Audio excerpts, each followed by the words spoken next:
1970-এর নির্বাচনে আওয়ামী লীগ নিরঙ্কুশ সংখ্যাগরিষ্ঠতা পাওয়ার পর বাঙালিরা আশা করেছিল যে ক্ষমতার পালাবদল হবে এবং আওয়ামী লীগ 6 দফা অনুসারে সরকার গঠন করবে।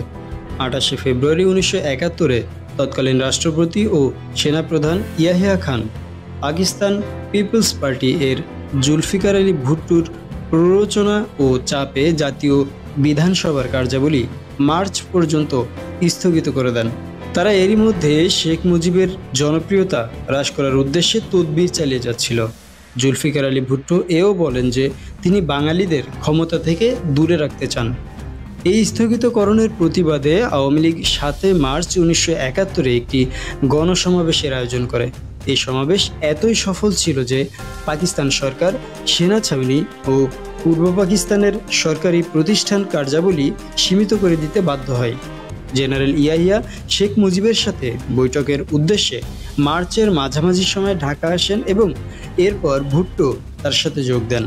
পশ্চিম পাকিস্তানি শাসক গোষ্ঠীর ভয় ছিল যে ক্ষমতা পূর্বে হস্তান্তরিত হলে পশ্চিমে পাকিস্তান পিপলস পার্টির কর্তৃত্ব কমে যাবে।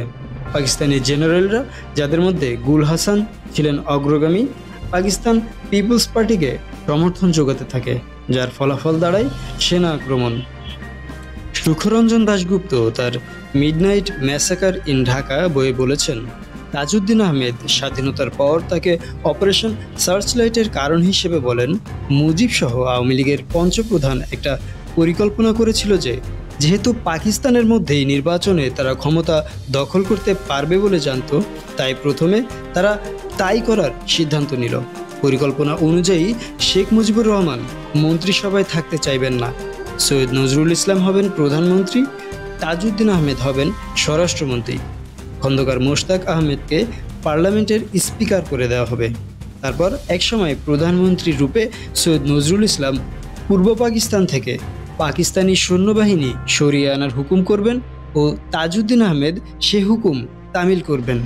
এই কাজটি হওয়ার পর জাতির পিতা হিসেবে শেখ মুজিব ঢাকায় জাতীয় পার্লামেন্টের অধিবেশন ডাকবেন। সেখানে তিনি স্বাধীন বাংলাদেশ সৃষ্টির প্রস্তাব তুলবেন। সেই প্রস্তাব গ্রহণের সঙ্গে সঙ্গে জন্ম নেবে সার্বভৌম বাংলাদেশ। তবে ভুট্টো এই পরিকল্পনার আভাস পেয়ে যান, যাকে খন্দকার মোশতাক আহমেদ বিষয়টি জানিয়ে দেন। আর সেই জন্যই 25শে মার্চ পাকিস্তানি সৈন্যবাহিনী ভুট্টোর নির্দেশে অপারেশন সার্চলাইটের আক্রমণ চালায়।